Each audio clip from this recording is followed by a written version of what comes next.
दोस्तों आज की क्लास में फिर से हम लोग इलेक्ट्रीशियन थ्योरी के कुछ इंपॉर्टेंट क्वेश्चन को प्रैक्टिस करने वाले हैं। जैसा कि आप लोग को मालूम है, डेली इसी तरीके से हम लोग यूपीपीसीएल, टीजी2 और एएलपी की क्लासेज, इलेक्ट्रीशियन थ्योरी की क्लासेज डेली इसी तरीके से अपने चैनल पर लेते रहते हैं। आज की क्लास 73 नंबर की क्लास है। इससे पहले की सभी क्लासेज हमारे चैनल पर प्ले लिस्ट में अवेलेबल हैं, आप लोग जाकर देख सकते हैं। चलिए क्लास को शुरू करते हैं। क्वेश्चन नंबर 1 पूछा गया, जिंक की विद्युत चालकता कापर की तुलना में लगभग कितनी होती है। देखिए, जिंक और कापर दोनों हमारे कंडक्टिव मटेरियल हैं, लेकिन अगर हम लोग कंपेयर करेंगे, तुलना करेंगे, तो कापर जो होता है ज़्यादा कंडक्टिव मटेरियल होता है एज़ कम्पेयर टू जिंक। तो कापर जो होता है 2 गुना चालकता रखता है जिंक से, तो जिंक की विद्युत चालकता कितनी हो जाएगी, कापर से आधी होती है। ऑप्शन नंबर ए सही हो जाएगा। ज़्यादा कंडक्टिव मटेरियल कौन सा है जिंक और कापर में, वो है कापर। जिंक की चालकता कापर से आधी होती है। ऑप्शन नंबर ए सही। अगला क्वेश्चन देखिएगा। क्वेश्चन नंबर 2 में पूछा गया है, एक डीसी मोटर को 20 वोल्ट की डीसी सप्लाई दी जाती है, तब स्टार्टिंग के समय मोटर के द्वारा धारा का मान कितना होगा। देखिए, eight the time of starting की बात कर रहा है कि स्टार्टिंग के टाइम में करंट का मान कितना होगा। जैसा कि आप लोग को मालूम है, मोटर है तो मोटर को सप्लाई दिया जाता है, तो यहाँ पर 20 वोल्ट की सप्लाई दिया जा रहा है, डीसी सप्लाई। और पूछा जा रहा है कि स्टार्टिंग के समय, कंडीशन दे दिया है कि स्टार्टिंग के समय मोटर के द्वारा धारा का मान कितना होगा। देखिए, मोटर से जो करंट निकलती है उसका फार्मूला मिलता है हम लोग को, I बराबर वी माइनस ई बी बटे में आर ए। ये फार्मूला मिलता है क्योंकि आप लोग को मालूम है बैक EMF ई बी बराबर V minus I A R A होता है, वहीं से ये फार्मूला मिलता है I बराबर वी माइनस ई बी बटे आर ए। अब देखिए, यहाँ से जो हम लोग को फार्मूला मिल गया, अब कंडीशन दिया हुआ स्टार्टिंग के समय, आप लोग को ये भी मालूम होगा स्टार्टिंग के समय, eight the time of starting की बात कर लिया जाए, बैक EMF का मान होता है 0। क्या होता है, 0 होता है। EB का मान 0 होता है।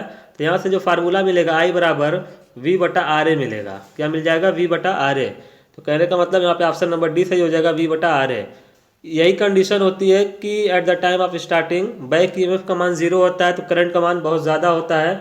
इसीलिए हम लोग किसी भी मोटर को स्टार्ट करने के लिए स्टार्टर का उपयोग करते हैं, क्योंकि शुरू में जो करंट होती है वो बहुत ज़्यादा होती है, क्योंकि बैक EMF जैसा कि आप लोग देख रहे हैं 0 है, तो यहाँ पर करंट ज़्यादा होती है। इसी को लिमिट करने के लिए स्टार्टर की आवश्यकता होती है मोटर को स्टार्ट करने के लिए।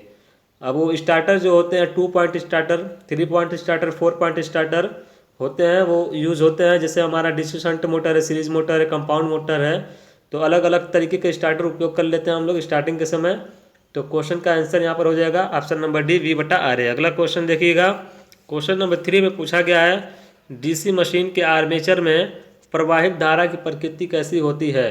देखिए, मशीन की क्लासेज जब हमने ली थी, वहाँ पर आप लोग को बताया था कि कोई भी मशीन हो, डीसी मशीन हो या एसी मशीन हो, कोई भी मशीन हो, एक होता है आर्मेचर, एक होता है फील्ड वाइंडिंग।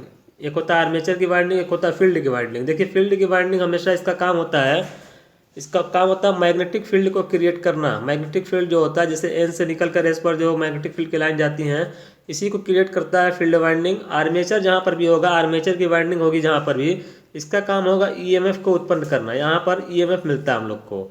अब वो अलग अलग होता है, कहीं पर किसी मशीन में हम लोग आर्मेचर को स्टेटर पर रख देते हैं, कहीं पर रोटर पर रख देते हैं। जैसे सिंक्रोनस जनरेटर की बात कर लिया जाए, अल्टरनेटर की, तो आर्मेचर पर हम लोग क्या करते हैं, स्टेटर पर रख देते हैं। और अगर डीसी जनरेटर होगा तो रोटर पर आर्मेचर रखते हैं। तो यहाँ पर क्वेश्चन ये है कि डीसी मशीन के आर्मेचर में प्रवाहित धारा की प्रकृति कैसी होती है। तो हमेशा याद रखिए कि जो आर्मेचर में EMF उत्पन्न होता है, जो इससे धारा निकलती है, वो हमेशा AC नेचर की होती है। चाहे वो डीसी मशीन हो, चाहे AC मशीन हो, कोई भी मशीन हो, आर्मेचर में उत्पन्न होगा तो AC ही उत्पन्न होगा। अब वो आवश्यकता के अनुसार कन्वर्ट कर लिया जाता है। अगर हम लोग को AC ही चाहिए तो आर्मेचर से डायरेक्ट AC हम लोग ले सकते हैं। किसकी मदद से, वो फास्फेट ब्रांच की जो स्लिप रिंग होती है उसकी मदद से हम लोग डायरेक्ट AC ले लेंगे। अगर हम लोग को डीसी में कन्वर्ट करना है, जैसे हम लोग डीसी जनरेटर में करते हैं, वहाँ पर क्या करते हैं हम लोग, कम्यूटेटर का उपयोग करके AC को डीसी में कन्वर्ट कर लेते हैं। तो हमेशा याद रखिएगा, डीसी मशीन का आर्मेचर जो होगा उसमें हमेशा जो धारा होगी वो AC नेचर की होती है। यहाँ पे ऑप्शन नंबर सी सही हो जाएगा, अल्टरनेटिंग। क्योंकि आप लोग को मालूम है AC का फुल फॉर्म होता है अल्टरनेटिंग करंट, AC को ही हम लोग अल्टरनेटिंग के नाम से भी जानते हैं। ऑप्शन नंबर सी सही। अगला क्वेश्चन देखिएगा। क्वेश्चन नंबर 4 में पूछा गया, एक डीसी सीरीज मोटर को नो लोड पर स्टार्ट किया जाए, तब मोटर की स्पीड कितनी होगी। देखिए, डीसी सीरीज मोटर है, एंड डायरेक्टली प्रोपोर्शनल क्या होता है, EB बटे में 5 होता है। EB बटे में 5 ये फार्मूला होता है। At the time of no load, no load की कंडीशन में क्या हो जाएगा, 5 का मान हो जाएगा 0, तो स्पीड का मान बढ़ के कितना हो जाएगा, अनंत हो जाएगा। क्योंकि नो लोड पर क्या हो जाएगा, कोई हमारा लोड नहीं है तो कोई करंट नहीं होगी, कोई करंट नहीं तो कोई फ्लक्स नहीं होगा। तो यहाँ पे हम लोग का जो स्पीड है बहुत ज़्यादा हो जाएगी, कितनी हो जाएगी, अनंत हो जाएगी। ऑप्शन नंबर ए सही हो जाएगा। यही कारण है कि हम लोग डीसी सीरीज मोटर को कभी भी नो लोड पर स्टार्ट नहीं करते हैं। नो लोड पर कभी भी डीसी सीरीज मोटर को स्टार्ट नहीं किया जाता है। कभी कभी आप लोग से क्वेश्चन ये भी पूछा जाता है एग्जामिनेशन में कि इनमें से कौन सी मोटर है जिसको हम लोग नो लोड पर नहीं चलाते हैं, तो वो होती है डीसी सीरीज मोटर। यहाँ पे जो टार्क मिलता है डीसी सीरीज मोटर में होता है डायरेक्टली प्रोपोर्शनल आई स्क्वायर होता है। तो अब बात करेंगे हम लोग अगले क्वेश्चन की, क्वेश्चन नंबर 5। देखिए क्वेश्चन नंबर 5 में पूछा गया चुंबकशीलता या परमेबिलिटी, जिसको हम लोग बोलते हैं इंग्लिश में, इसका मात्रक क्या होता है। देखिए चुंबकशीलता या परमेबिलिटी का मात्रक होता है हेनरी पर मीटर। ऑप्शन नंबर डी सही हो जाएगा। चुंबकशीलता या परमेबिलिटी क्या होती है, जैसे आप लोग इलेक्ट्रिकल सर्किट में पढ़े होंगे कंडक्टिविटी, जिसको हम लोग कंडक्टिविटी को हम लोग बोलते हैं चालकता। तो उसी तरीके से मैग्नेटिक सर्किट में एक टर्म्स होता है चुंबकशीलता। तो चुंबकशीलता भी क्या करता है कि जितना ज़्यादा होगी किसी मटेरियल की, उतना इजीली उसमें फ्लक्स का प्रवाह होगा। जैसे कंडक्टिविटी ज़्यादा होती थी तो वहाँ से करंट का प्रवाह इजीली होता था, वैसे ही होती है चुंबकशीलता। तो इसका मात्रक क्या होता है, हेनरी पर मीटर। ऑप्शन नंबर डी सही है। अगला क्वेश्चन देख लीजिएगा, क्वेश्चन नंबर 6 में पूछा गया है वो खोज रिले का उपयोग किसकी सुरक्षा के लिए किया जाता है। बहुत ही फेमस क्वेश्चन है ये, बार बार आप लोग के एग्जामिनेशन में पूछा जाता है। देखिए वो खोज रिले जो होता है वो उपयोग होता है ट्रांसफार्मर में। ऑप्शन नंबर सी सही हो जाएगा, ट्रांसफार्मर में। जैसा कि आप लोग ट्रांसफार्मर पढ़े होंगे तो उसमें देखेंगे बुक खोज रिले लगाया जाता है। बुक खोज रिले क्या करता है, इंटरनल फॉल्ट्स जो होते हैं ट्रांसफार्मर उससे प्रोटेक्शन करता है। तो यहाँ पे ऑप्शन नंबर सी सही है। अगला क्वेश्चन देखिएगा, देखिए ट्रांसमिशन लाइन में कौन सा रिले उपयोग होता है। ट्रांसमिशन लाइन में एक हमारा होता है इम्पीडेंस रिले, एक होता है हमारा शॉर्ट ट्रांसमिशन लाइन में रिएक्टेंस रिले, और एक हमारा होता है मोह रिले। मोह रिले जो होता है लॉन्ग ट्रांसमिशन लाइन में उपयोग होता है, और रिएक्टेंस रिले या प्रतिघात रिले जो होता है शॉर्ट ट्रांसमिशन लाइन में, इम्पीडेंस या प्रतिबाधा रिले जो होता है मीडियम ट्रांसमिशन लाइन में उपयोग होता है। ये भी क्वेश्चन आप लोग से पूछा जाता है। यहाँ पे ऑप्शन नंबर सी सही हो जाएगा, ट्रांसफार्मर बुक खोज रिले में। बुक खोज रिले कहाँ उपयोग होता है, ट्रांसफार्मर में। अगला क्वेश्चन है एक न्यूमेरिकल क्वेश्चन है, इलेक्ट्रॉनिक्स का क्वेश्चन। ऐसा क्वेश्चन आप लोग अगर एग्जामिनेशन दिए होंगे तो आप लोग देखे होंगे बहुत सारे एग्जाम में ऐसा क्वेश्चन पूछा जाता है, क्योंकि आप लोग को मालूम है 3 तरीके का ट्रांजिस्टर का कनेक्शन बनता है हम लोग का। कॉमन कलेक्टर, क्योंकि 3 ही तो टर्म्स होते हैं, एक होता है एमीटर, एक होता है बेस, एक होता है कलेक्टर। तो इसी में से किसी एक को कॉमन कर लिया जाता है, या तो एमीटर को कॉमन करिए, बेस को कॉमन करिए, या कलेक्टर को कॉमन करिए। तो 3 तरीके के कनेक्शन तैयार किए जाते हैं ट्रांजिस्टर से, जिसमें अलग अलग गेन मिलता है हम लोग को। बात कर लिया जाए कॉमन एमीटर में जो होता है करंट गेन जो होता है 1 से ज़्यादा होता है, बेस में 1 से कम होता है, और कलेक्टर में भी जो होता है 1 से ज़्यादा ही होता है। तो यहाँ पर जो बात कर रहे थे हम लोग की कॉमन बेस मोड में हम लोग को करंट गेन दिया हुआ है। देखिए कॉमन बेस मोड में दिया हुआ है धारा गेन या करंट गेन, जिसको हम लोग अल्फा से लिखते हैं। अल्फा बराबर दे दिया 0.99। और हम लोग को पूछा गया कॉमन ए मीटर मोड में धारा का मान क्या होगा। कॉमन ए मीटर में होता है बीटा, और इसी बीटा का मान होता है, बीटा बराबर होता है अल्फा बटे में 1 माइनस अल्फा। ये क्वेश्चन जो है डायरेक्ट फार्मूला भी आप लोग से एग्जामिनेशन में कई बार पूछा गया है। चलिए इसको हम सॉल्व कर लेते हैं। अल्फा का मान क्या है, 0.99 है।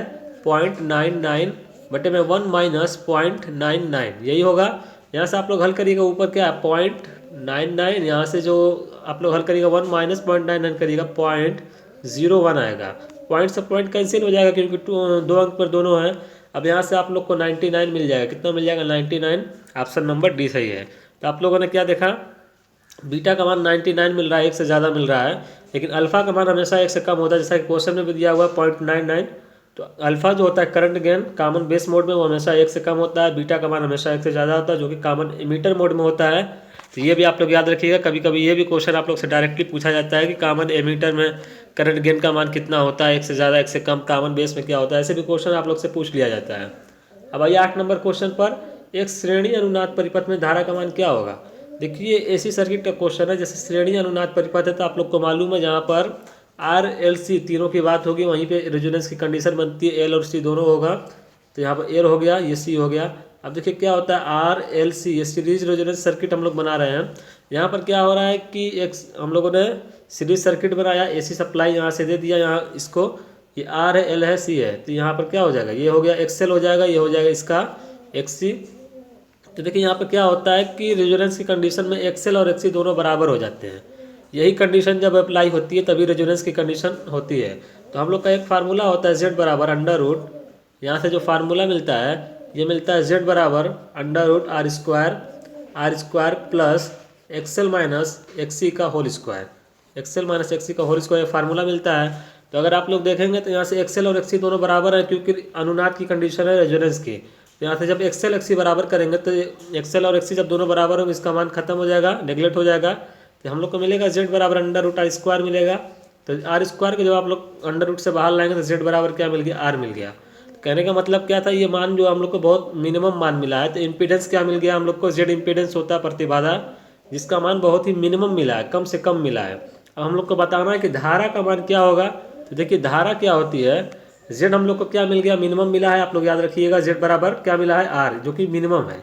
अब हम लोग बात करें आई की, तो आई बराबर क्या होता है, जैसे वी बाई आर होता है, आप लोग फार्मूला पढ़े होंगे according to the Ohm's law. तो आई बराबर क्या होता है, वी बाई आर होता है। तो वी का मान रखिए यहाँ पर, आर बराबर यहाँ पर जेड होगा। क्यों जेड होगा, देखिए आर और जेड में क्या डिफरेंस है। जब डीसी सर्किट होती है तो वहाँ पर एक्सएल एक्सी की बात नहीं होती, तो वहाँ पर सिर्फ आर होता है। लेकिन एसी सर्किट में जो हमारा एक्सएल भी होता है, एक्सी भी होता है, आर भी होता है, जब तीनों को हम लोग कंबाइन करते हैं तो वो हमारा इम्पीडेंस बन जाता है। इसी तरीके से आई बराबर वी बाई आर जो है, तो यहाँ पे आई बराबर वी बाई जेड होता है।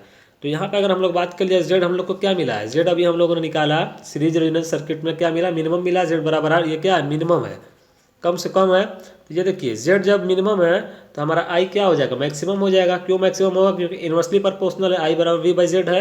यहाँ से अगर ये मिनिमम होगा तो ये मैक्सिमम हो जाएगा। तो यहाँ पे हम लोग को धारा क्या मिल गई, अधिकतम मिल गई। ऑप्शन नंबर सी सही है। अगला क्वेश्चन देख लीजिएगा, क्वेश्चन नंबर 9, सीरीज अनुनाद परिपथ में शक्ति गुणांक का मान कितना होता है।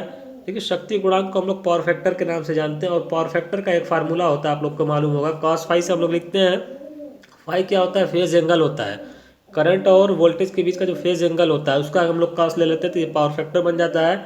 और पावर फैक्टर का एक फार्मूला होता है कॉस फाई बराबर आर बाई जेड। अभी हम लोगों ने एक चीज़ देखा, सीरीज अनुनाद परिपथ, इससे पहले वाले क्वेश्चन में जेड बराबर क्या मिल रहा था, आर मिल रहा था, जो कि जेड हमारा मिनिमम था। जब जेड बराबर आर है तो आर बराबर हम लोग जेड रख सकते हैं। यहाँ से ये जेड हो गया, जेड से जेड कैंसिल, एक मिल जाएगा। तो कहने का मतलब क्या है कि सीरीज अनुनाद परिपथ में शक्ति गुणांक का मान क्या होता है, हमेशा एक होता है। और एक को कभी कभी यूनिटी भी लिखा जाता है, यूनिटी को ही एक बोला जाता है।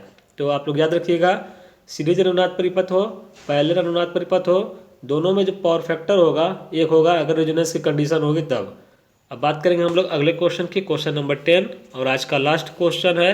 इनमें से कौन परिपथ में वोल्टेज में परिवर्तन का विरोध करता है। देखिए वोल्टेज में जो परिवर्तन का विरोध करता है वो हमारा एक होता है कैपेसिटर। क्या होता है, कैपेसिटर। ऑप्शन नंबर सी सही हो जाएगा। अब देखिए थोड़ा सा हम लोग डिस्कस करेंगे इस क्वेश्चन पर। वोल्टेज में परिवर्तन का जो सडनली चेंज होता है, जैसे कि सडनली चेंजेस हो रहे हैं वोल्टेज में, तो उसका जो अपोज करेगा उसको हम लोग कैपेसिटर के नाम से जानते हैं। और करंट में जो अचानक चेंजेज होंगे, करंट अगर हम लोग यहाँ से दे दें तो अचानक जो चेंजेज होंगे उसका परिवर्तन का विरोध को जो करता है उसको हम लोग इंडक्टर या प्रेरकत्व के नाम से जानते हैं। अब बात कर लेंगे कि प्रतिरोध क्या करता है। प्रतिरोध भी धारा में रुकावट डालता है, क्योंकि आप लोग के दिमाग में यह क्वेश्चन बन सकता है कि प्रतिरोध भी तो धारा को रोकता है, प्रेरकत्व भी धारा में परिवर्तन का विरोध कर रहा है, तो दोनों में डिफरेंस क्या है। देखिए प्रेरकत्व तो प्रतिरोध दोनों में बहुत ज़्यादा डिफरेंस है। कभी थ्योरी की क्लास ली जाएगी तो दोनों में डिफरेंस समझाया जाएगा, दोनों में डिफरेंस होता क्या है। तो आप लोग याद रखिएगा, प्रतिरोध भी काम करता है कि प्रतिरोध का मतलब होता है धारा के मार्ग में अवरोध उत्पन्न करना। प्रेरकत्व जो होता है सडनली चेंजेस जो आते हैं इसमें कॉइल में जो सडनली करंट में चेंजेस आते हैं उसका अपोज करता है प्रेरकत्व। तो क्वेश्चन आप लोग से इस तरीके से पूछा जाता है कि वोल्टेज में परिवर्तन का विरोध कौन करेगा, कैपेसिटर। धारा में परिवर्तन का विरोध कौन करेगा, प्रेरकत्व। और धारा को रोकने का काम अगर पूछा जाएगा तो वहाँ पर प्रतिरोध ऑप्शन सही हो जाएगा। तो दोस्तों आज की क्लास में हम लोगों ने 10 इंपॉर्टेंट क्वेश्चन को कंप्लीट किया है। आज की क्लास 73 नंबर की क्लास थी। इससे पहले हम लोगों ने 72 क्लासेस को कंप्लीट किया है, जो कि सभी क्लासेस हमारे चैनल की प्ले लिस्ट में अवेलेबल है, आप लोग जाकर देख सकते हैं। डेली इसी तरीके से हम लोग यूपीपीसीएल, टीजे2 और एएलपी की क्लासेस, इलेक्ट्रिशियन थ्योरी की क्लासेस अपने चैनल पर लेते रहते हैं। अगर क्लास पसंद आती हो दोस्तों तो आप लोग से एक रिक्वेस्ट है, हमारे चैनल को सब्सक्राइब जरूर कर लिया कीजिए और हमारे क्लासेस को भी लाइक कर दिया करिए, अपने दोस्तों में शेयर कर दिया कीजिए। फिर मिलेंगे दोस्तों अगली क्लास में। आप लोग का बहुत बहुत धन्यवाद।